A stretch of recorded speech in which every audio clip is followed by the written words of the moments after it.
We kick off with Gail from Sky. Mikel, first of all, have you recovered from Sunday? Yes, fully recovered, yeah. Did it take a while? Well, it took like a normal game. Obviously, it was a very emotional game at the end, but they all are in different ways probably that the game we played on Sunday. But yeah, looking forward to tomorrow. You said they all are. Some don't hit quite the emotional highs of that. When you strip that emotion back, how do you assess that game? It's very hard with everything that went on. Yeah, well, I already did after the game, and we already moved on, and we are now ready to battle again on tomorrow.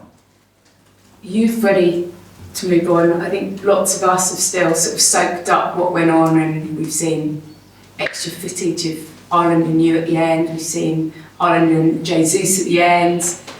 Does that tell you kind of how much that game meant to not just Arsenal and City, but to everybody? That rivalry is fascinating, that you maybe got under their skins, that we all loved the head-to-heads and the niggle and the battle?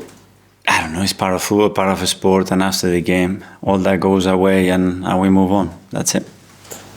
Just maybe two more on it before I do move on. Were you surprised by the reaction that people gave Arsenal the way you played that game? Because one of the biggest criticisms you've had against you is that you haven't been streetwise. And there you were putting on a masterclass and doing everything to win a game. There was no self-centre. You were right at it and you did whatever it would take to get that point. Yeah, we had to play the game that we had to play, and the first 10-15 minutes we couldn't, 11 against 11, then we go much better, and then obviously we're thrown in a very different context. Every team does, They played 30 seconds with 10 men. You look what they did, it's normal what they did for 30 seconds, but we had to do it in a different way. We learned from the past as well, because unfortunately we've been in that situation with them 3 times very recently. One, it was with Granit after 38 minutes it was. And we consider how many? So, yeah, we better learn. If not, we will be very thick. I will be very thick. The red card as well, have you reflected on that and what you said about it afterwards? And perhaps, does the threshold for a second yellow maybe need to be higher?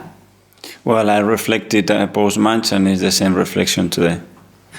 So that's still very cross about it and want consistency? It's the same answer that I give. I think it's move on. I was very clear about it, I think. Okay. 3 huge games in a week, physically and mentally. When you sit here now, how proud are you of what you've gone and done and some of the circumstances thrown at you? Extremely proud. I think the team, the desire that they have to compete in any context, to win, to adapt to different circumstances, different competition, different way of playing, and handle that emotionally and physically the way we've done, is superb. Happy, not because we wanted to win the 3 games, but understanding how tough that context is and how difficult it is, and the things that we had to deal with. And not only that, but our own issues as well with the amount of players that we had out. I think it's a significant improvement, and we have to be proud of that, but not happy because we want to win.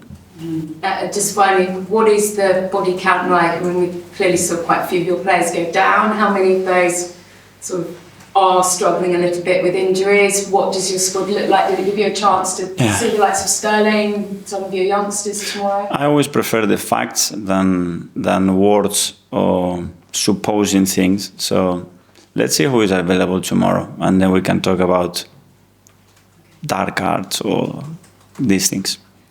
Or if it's a reality. Yeah, it won't be. It will be? Unfortunately, yes. Pardon? Unfortunately, yes, there will be a few players that are not available. Yeah. Calafiore, Timber, can you just tell us? Tomorrow you will find it as soon as I give the lineup. No serious injuries picked up on Sunday? We have to wait one of them. Yeah. Thank you. Okay. Hi, Mikel, how are you? Very good, Joe. Yeah, very good. In terms of your players, two of the last 3 games, you've had players sent off in the Premier League, kicking the ball away. Have you had to remind your players that that is a new rule? For passing the ball, you mean? Passing the ball away, kicking the ball away. Yeah. Have you had to remind them not to do it in future? Yeah, I think so. Just leave the ball, don't touch the ball. We play without the ball. Having said that though, League Cup, when you were at Man City, they always took the League Cup seriously. Pep always wanted to win it because it led to something bigger, or it seemed to be something bigger. Is that the mentality you're bringing to Arsenal? Yes, for sure. We want to win the game tomorrow. We have to start with the first game, and we have to understand what's the best team, the strongest team that we can put out there to perform the way that we need to be better than Bolton and beat them. You mentioned the strongest team you can, because quite often we see Premier League managers make 10 or 11 changes to either give players a rest or give other players a game. Would you do that? Would you make 10 or 11 changes? No, at the moment we cannot, because we don't have another 10 players available. You've got a big squad. You could probably find 10 players. Mm-hmm. How many youngsters are we going to see there tomorrow? Because this is always a good opportunity to see younger players. I remember in the past we've seen the likes of Alex Iwobi, Emil Smith Rowe, people like that make their debuts in these sort of competitions. It's a great opportunity for any player to show what they are doing in the games. I didn't have the ability to play matches yet, to transform what they're doing in training, to give us the right reason and perform on the pitch. Two players who we may not see tomorrow, Gabriel and William Saliba. I remember speaking to you about 2-3 years ago when Saliba was away on loan, and we were saying how much you wanted to keep him, and how much of a good player he's going to be for Arsenal. Can you believe what those two have developed into as a partnership? Because they're probably among the top centre-half partnerships now in English football. No, the reality is no, because you have to see that developing day by day, and obviously we believe that they could become really good. That togetherness, that chemistry is something unique. It's something that they built, and there is something that happened very organically as well, and very proud to have them. The level that they are showing is incredible. And finally, Raheem Sterling, you've already been asked about him. I'm not going to ask you whether he's going to start or not tomorrow, but this would be a good opportunity to get more minutes for Arsenal. What has he been like since he's arrived here? Have you been impressed with him even more than when you saw him before? Yes, very good. Obviously, he had a few minutes already, so he's played in a few games already, and tomorrow he has another opportunity. He's ready. He's really hungry to start to have more minutes and start to impact the team in the way that he can, and hopefully tomorrow we can see that. Stephen? Mikel, it's the first of 4 home games in a row tomorrow after lots of travelling lately. Sellout crowd as well. What does that tell you about the connection that you've got with the supporters at home? Great to know that night games are very special at the Emirates. We start to make any occasion special. I think the team is going to benefit massively for that. So I think we're going to give the importance that I want to give them, we want to give them to the competition. That's the first part of it, to create an atmosphere that makes it really good for our players, really difficult for the opponent. Sorry. Mikel, we saw the footage of David Raya leaving the Etihad with a bandage on his knee. Is he one of the players who's a doubt tomorrow? Would it concern you that you might have to play a 16-year-old in Jack Porter and goal? But let's see how they are today, and I will try to make a call on that if we believe that that's a possibility. And it seems like this team, as much as they want to play good, attractive football when they need to, like they did on Sunday, they actually quite enjoy the fight, the scrap, the battle. Have you noticed that shift in that they have that sort of different face now, that when they need to, they can dig in like that? Yeah, it's not something that we notice, something that we have to install on them, because without that, you cannot play with that level of concentration, focus and discipline for that long, thrown out in that context. If you don't love it, you have to love it. If not, you start to miss beats and spaces, and the puzzle starts to break, and then you get bigly punished. Just last thing, we talk a lot about your influences in football. I just wonder, you played in that Premier League era where Mourinho came in, a brilliant, dominant Chelsea team, incredibly pragmatic. Is he someone who actually influenced you, Mourinho, in that style of play? Do you see any of that in the way you manage now? More than influence, I think you learn a lot from all the top coaches, and you just try to understand why they've been successful, what they have what really touches that team, that makes it really special, very consistent, especially to win at this level, and especially at this level, and with the amount of games that we are playing. You might have an idea and you think the game can go in that direction, but if it goes in a different direction, do you have the ability to adapt and be happy now playing that game? Because that's the level that we are in. Alt. Hi, Mikel. Hi. I was just wanting to ask. Sorry, my voice is. Sorry. I was just wanting to ask about Ethan and Miles, because for both of them, very big moments to come into. And I was just wondering, not just as players, but as young men, both 17 years old, how do you feel they coped with those moments, and could you get a sense of what those moments were like for them? I'm very proud of them because they are dealing with a situation probably earlier than expected, and they have given the chance to play in each of the most historic and more difficult probably grounds in the Premier League, and they both responded really well.